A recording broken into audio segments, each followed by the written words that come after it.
किसी डीले के हम डायरेक्ट काम की बात पर आएंगे और पहला बिग आइडिया है यू डोंट नो एवरीथिंग। हम हमारे एक्सपीरियंसेस के बेस पर कोई भी राय बनाते हैं। थोड़े से एक्सपीरियंस पर कई लोग ये मानने लग जाते हैं कि उन्हें इस दुनिया के बारे में सब कुछ पता है, लेकिन वो ये बात भूल जाते हैं कि दुनिया में 800 करोड़ लोग हैं और हर इंसान की अपनी अपनी अलग राय है और हर कोई अपनी दुनिया में सही भी है। एक चीज जो किसी को बिल्कुल सही लग रही वो हो सकता है कि किसी और को पागलपन लगे। The psychology of money book में ऑथर मॉर्गन हाउसेल कहते हैं कि पैसों के लेकर आपका एक्सपीरियंस दुनिया में जो कुछ भी हुआ है उसका 0.00001% हो सकता है, लेकिन 80% एक्सपीरियंस आपका वो होता है जो आप सोचते हो कि दुनिया कैसे चलती है। यानी आसान शब्दों में कहें कि हम ज़्यादातर वही बातें मानते रहते हैं जो हमारे बिलीफ में बैठी हुई है।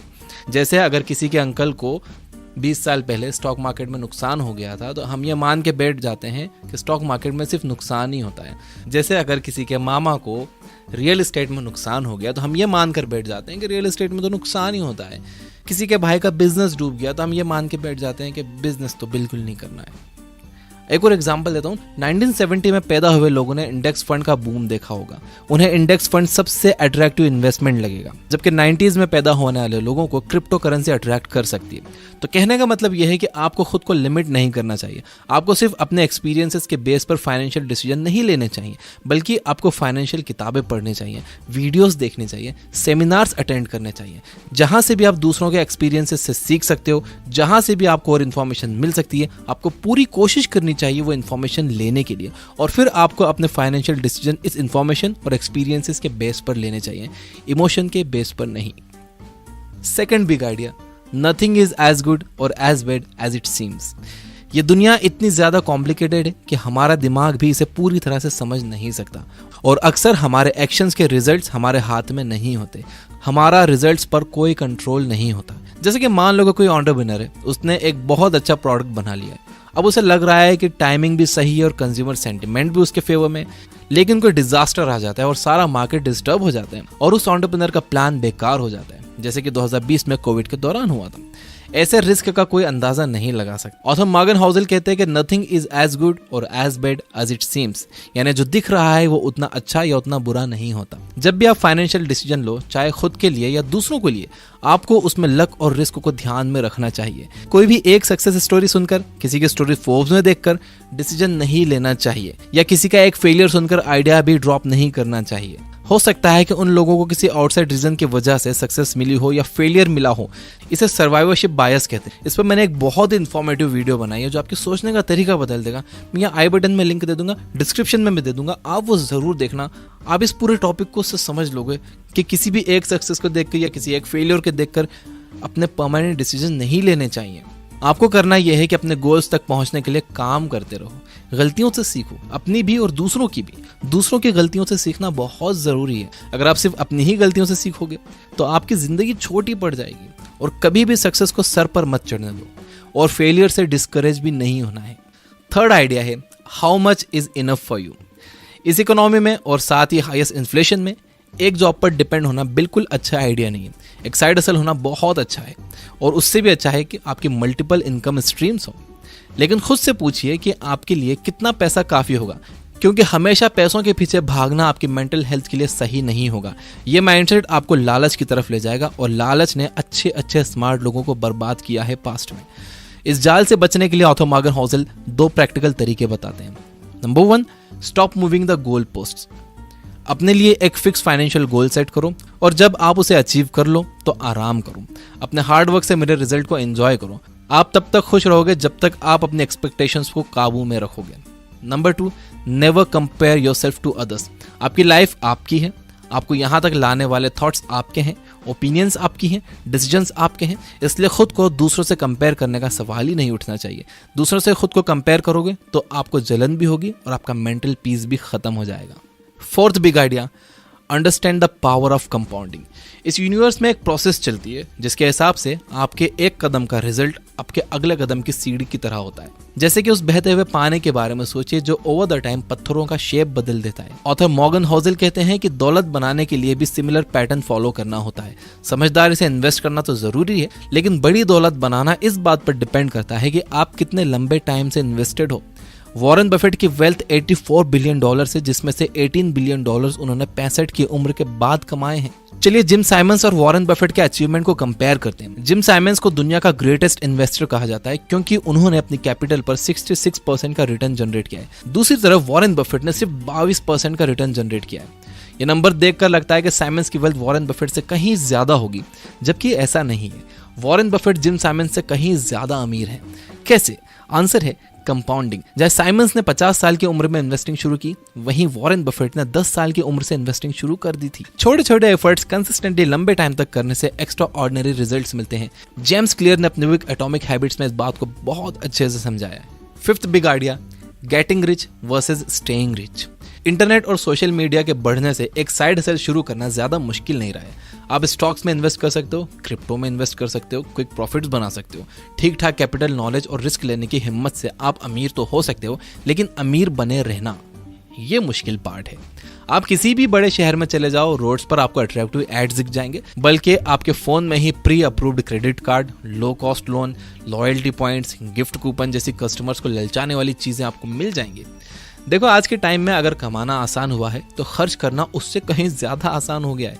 और कहते हैं कि अपनी दौलत बचाने का तरीका है आप बहुत सोच समझ कर खर्च करो। आपको ये मानकर कभी नहीं चलना चाहिए कि कल जो आपको सक्सेस मिली थी वो आने वाले कल में भी मिलेगी। ज्यादा सेटिस्फाइड नहीं होना है। आपको अपना हर फाइनेंशियल डिसीजन उसी सोच समझ के साथ लेना है, उतनी ही रिसर्च करके लेना है जितना आपने पहला फाइनेंशियल डिसीजन लेते टाइम सोचा था। अगर आप ये वीडियो देख रहे हो तो मैं ये मान सकता हूँ कि आप भी मेरी तरह एक आम इंसान हो जो पूरी कोशिश कर रहा है बेटर फाइनेंशियल डिसीजन लेने की।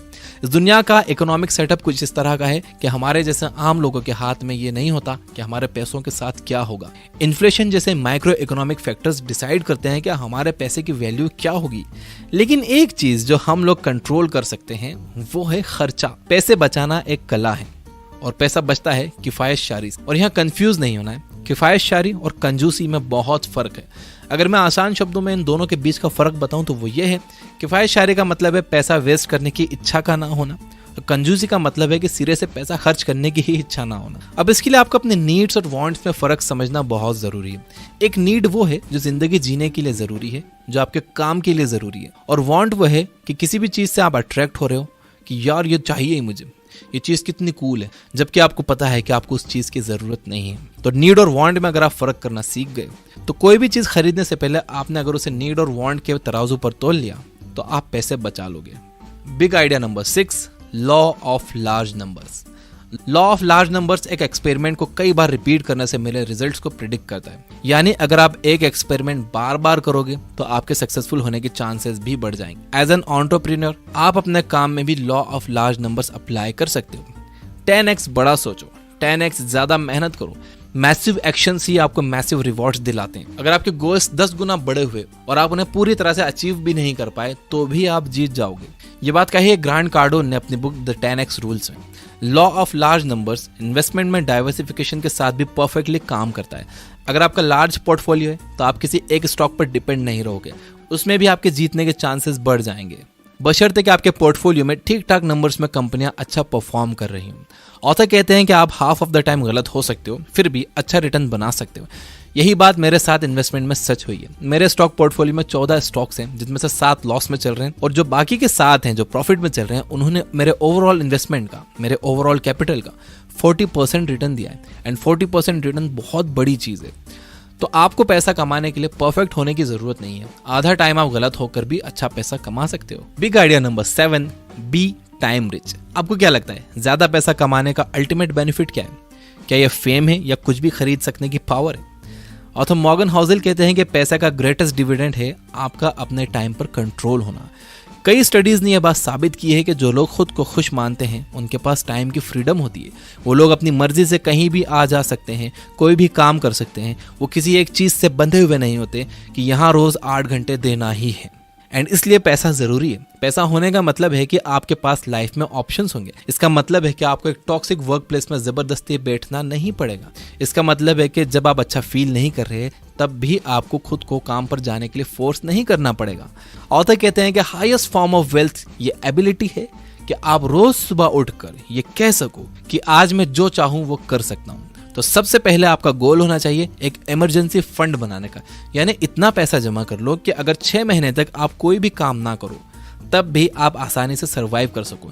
जब आपके पास ये फंड तैयार हो जाए उसके बाद आप अपने नेक्स्ट स्टेप के बारे में सोचो। उसके बाद आप सोचो कि आपको जॉब छोड़कर कुछ करना है नहीं करना है, उसके बाद आप रिस्क लो।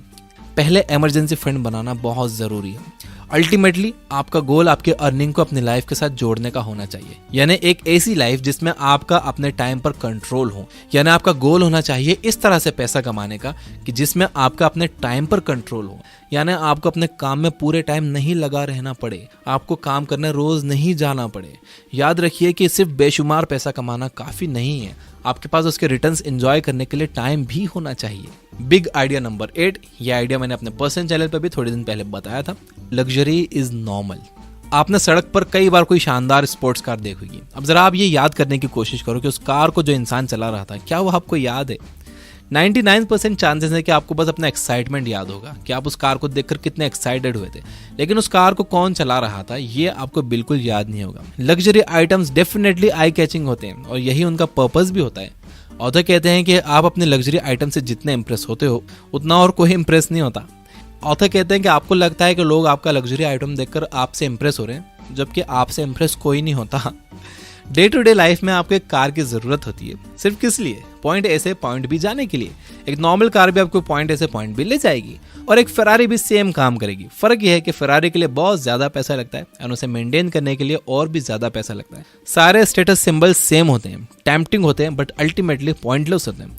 आपको ये बात याद रखना होगी कि लग्जरी आइटम्स एक्चुअल में लाइबिलिटीज हैं, एसेट्स नहीं। ये चीज़ें आपकी जेब से पैसा निकालती हैं, डालती नहीं है। ऑथर कहते हैं कि गरीब होने का सबसे आसान तरीका है कि अमीर होने का दिखावा किया जाए। अब इसका मतलब ये बिल्कुल नहीं है कि आपको लग्जरी कार्स बिल्कुल ही नहीं खरीदने चाहिए। रैपर जेजी ने एक बड़ी अच्छी बात कही है कि अगर आप किसी चीज़ को 2 बार नहीं खरीद सकते तो इसका मतलब यह है कि आप उसे अफोर्ड नहीं कर सकते। एक और रूल है the 30 day rule. I don't know ये किसने बनाया। इसके हिसाब से अगर किसी चीज़ को खरीदने के लिए आपका दिल ललचाए तो आपको 30 दिन रुक जाना चाहिए। 30 दिन के बाद भी आपको अगर उसकी ज़रूरत महसूस हो कि यार बिना उसके काम नहीं चलेगा, तो वो चीज़ आपको ले लेनी चाहिए। और ये जितने भी लग्जरी आइटम्स हैं इसको आपने अपनी पैसिव इनकम से लेना चाहिए। आपको अपनी एक्टिव इनकम लगाना चाहिए काम पर, यानी कि आप उन पैसों से आपको और पैसा बनाना चाहिए और जो पैसा उससे बन रहा है आपको उनसे अपने ये खिलौने खरीदने चाहिए। आपको कभी भी अपनी एक्टिव इनकम इन चीज़ों में नहीं लगाना चाहिए और आपको हमेशा ये चीज़ें अपने बिजनेस अकाउंट से खरीदनी चाहिए ताकि आपको इस पर डेप्रिसिएशन मिले, आपका टैक्स बचता है इससे। इन चीज़ों से अमीर अपना टैक्स बचाते हैं। आपको लगता है कि वो दिखावा कर रहे हैं जबकि वो अपना टैक्स बचाते हैं। तो ये थे 8 big ideas from the book the psychology of money. अगर मैं इसे रिपीट करूं तो नंबर 1 है यू डोंट नो एवरीथिंग। आप ये मानकर मत चलो कि आप सब कुछ जानते हो, आप बस वही जानते हो जो आपके बिलीफ में बैठा हुआ है। इसलिए ज़्यादा से ज़्यादा लोगों से सीखो और उनके एक्सपीरियंसेस और अपने एक्सपीरियंसेस, उनकी गलती और अपनी गलती, ये सब ध्यान में रखकर फिर अपने फाइनेंशियल डिसीजन लो। नंबर 2 है nothing is as good as bad as it seems. यानी जो जितना अच्छा दिखता है, जितना बुरा दिखता है वो वैसा होता नहीं है। किसी की एक सक्सेस स्टोरी सुनकर या किसी का फेलियर सुनकर वो काम करने मत लग जाओ या वो आइडिया ड्रॉप मत कर दो। सर्वाइवरशिप बायस को समझो, लिंक डिस्क्रिप्शन में है उस वीडियो का। नंबर 3 है how much is enough for you. देखो ये डिसाइड कर लो कि आपके लिए कितना काफ़ी है। अगर आप बिना गोल बनाए पैसों के पीछे भागे ही जाओगे तो आपके मन में बहुत लालच आ जाएगा। कहते हैं ना लालच की माँ गला कटाती है। नंबर 4 है understand the power of compounding. Compounding के पावर को समझो। देखो ज़्यादा रिटर्न बनाने से ज़्यादा ज़रूरी ये है कि आप कितने लंबे टाइम तक इन्वेस्टेड हो। तो जितनी जल्दी हो सके आपको अपनी इन्वेस्टिंग जर्नी शुरू कर देनी चाहिए। भले ही 500 रुपये से एक SIP आप शुरू कर दो किसी भी एक अच्छे म्यूचुअल फंड में देखभाल के। नंबर 5 था getting rich versus staying rich. बड़ा अच्छा पॉइंट है। अमीर बनना तो ठीक है, आप बन गए, लेकिन अमीर बने रहना ये बड़ा मुश्किल पार्ट है। कुछ लोगों की इतनी इनकम नहीं होती लेकिन वो लोन पर ये फ्लैशी चीज़ें, लग्जरी चीज़ें खरीद कर समझते हैं कि वो अमीर हैं, जबकि वो अमीर होने का दिखावा करते हैं और यही गरीब होने का सबसे आसान तरीका। तो getting rich versus staying rich में आप फ़र्क समझिए। नंबर 6 था लॉ ऑफ लार्ज नंबर्स। आप जितनी ज़्यादा बार किसी काम को करोगे उतने ज़्यादा चांसेस आपके बन जाएंगे अच्छे रिजल्ट्स प्रोड्यूस करने के। जैसे कि मैं जितनी कंसिस्टेंटली जितनी ज़्यादा वीडियोस अपलोड करूँगा तो चांसेस मैं अपने बढ़ा लूँगा कोई भी वीडियो वायरल होने के। अगर मैं करूँगा ही नहीं तो कोई वीडियो चलेगी कैसे? करता रहूँगा तो चांसेस बढ़ जाएंगे वीडियोस चलने के। नंबर 7 था बी टाइम रिच। पैसा कमाने का अल्टीमेट बेनिफिट है आपके पास टाइम का होना। पैसा आपको अपने टाइम पर कंट्रोल देता है, और जिन लोगों का टाइम पर कंट्रोल होता है वो ज़्यादा खुश रहते हैं। तो देखिए, इनडायरेक्टली बल्कि डायरेक्टली पैसा एक खुशी दे रहा है। जब आपके पास ये कंट्रोल होगा कि आपको कौन से दिन क्या करना है, किस टाइम क्या करना है, कहाँ जाना है, जब आप बंधे हुए नहीं होगे कि यार मुझे बस 9 से 5 यहाँ जाना ही है, मैं और कहीं जा नहीं सकता। जैसे मैं बंधा हुआ था कुछ सालों पहले तक, मैं कहीं आ जा नहीं सकता था। लेकिन जब पैसा आया तो मेरे टाइम पर कंट्रोल मुझे मिला, और अब मैं अपनी मर्जी से कहीं भी आ जा सकता हूँ, पहले से ज़्यादा खुश रहता हूँ। और नंबर 8 था, लग्जरी इज़ नॉर्मल। याद रखिए कि अगर आप कोई बस दिखाने के लिए कार खरीदने की सोच रहे हो, कोई भी चीज़ दिखाने के लिए खरीदने की सोच रहे हो, लोग उससे इंप्रेस नहीं होते। लोग आपको नहीं देखते, लोग आपकी वो गाड़ी देखते हैं। आप अपनी वैल्यू बढ़ाओ कि आप पैदल भी चलो तो लोग आपको देखें, आप साइकिल पर भी चलो तो लोग आपको देखें। आपकी वैल्यू उस कार की वैल्यू से ज़्यादा होनी चाहिए भाई। अपनी वैल्यू बढ़ाओ। बाकी ये सब चीज़ें नॉर्मल हैं, ये सब आ जाएंगी। ये सब टैक्स बचाने की चीज़ें, आपको लगता है कि दिखावे की चीज़ें, ये टैक्स बचाने की चीज़ें हैं। द साइकोलॉजी ऑफ मनी इस